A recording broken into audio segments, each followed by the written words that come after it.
Hello everyone. Today we will discuss about federalism, a special chapter on federalism in class 10th CBSE Social Studies. Okay. So today we will discuss about federalism. What is actual meaning of federalism? What Indian Constitution talks about federalism? What is difference between Indian federalism and US federalism? कहने का मतलब मेरा ये है कि आज हम federalism के बारे में बात करने वाले हैं। इसके क्या स्पेशल पॉइंट्स हैं, इसके क्या स्पेशल टाइप्स हैं और इसका एक्चुअल मीनिंग क्या होता है, इंडियन कॉन्स्टिट्यूशन इसको कैसे डिस्क्राइब करता है। तो आज हम फेडरलिज्म पे बात करने वाले हैं। जब भी आपसे एक क्वेश्चन पूछा जाए कि व्हाट इज फेडरलिज्म, फेडरलिज्म क्या होता है, आप उसको एक लाइन में डिस्क्राइब करना है, एक लाइन में, वन लाइनर में आप इसको कैसे डिस्क्राइब करोगे, इस फेडरलिज्म को वन लाइन में आप कैसे डिस्क्राइब करोगे। तो आपको पहले ये पता होना चाहिए कि इसका मीनिंग क्या है। तो जब आपको इसका मीनिंग पता होगा तो आप इसको वन लाइन में आराम से डिस्क्राइब कर दोगे। चलिए देखते हैं। अगर मैं इंडियन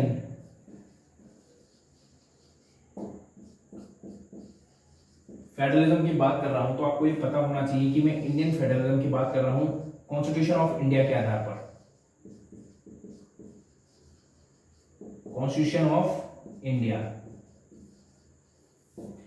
और जब कॉन्स्टिट्यूशन ऑफ इंडिया के आधार पर मैं बात कर रहा हूं फेडरलिज्म की, तो सीधी सी बात है, फेडरलिज्म का एक्चुअल मतलब भी इंडियन कॉन्स्टिट्यूशन बताएगा।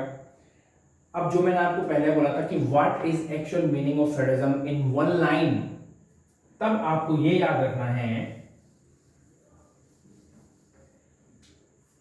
Decentralisation of powers, decentralisation of powers.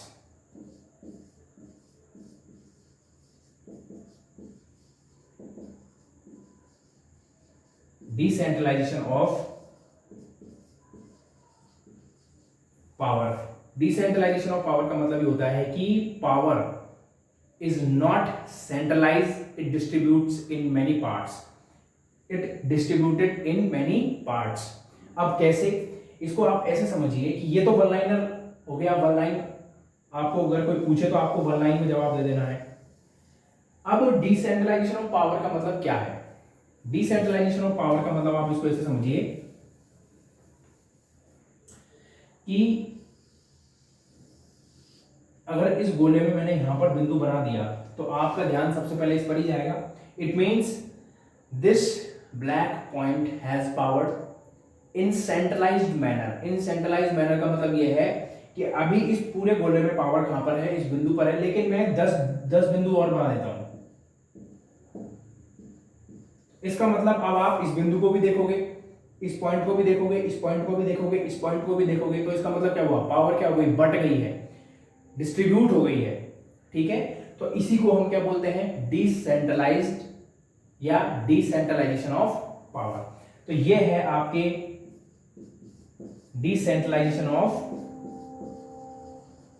Powers. ठीक है, तो federalism, what is the actual meaning of federalism, decentralisation of powers.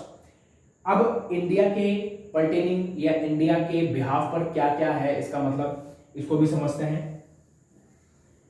इसका मतलब यह है कि देखिए,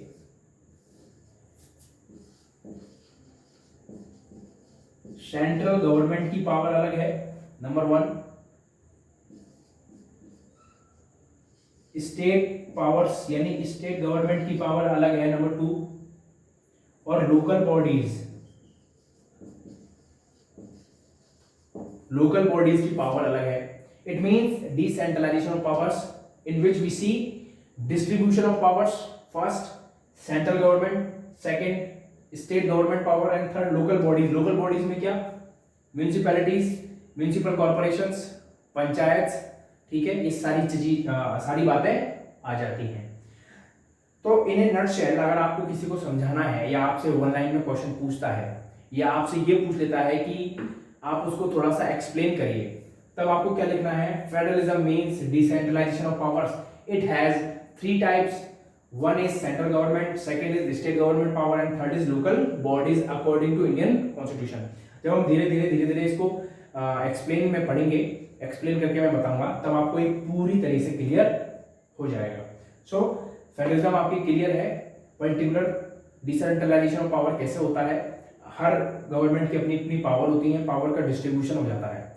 तो अभी हम इसको यही देखते हैं, फिर मैं जब आगे बताऊंगा तो आगे समझेंगे। So thank you.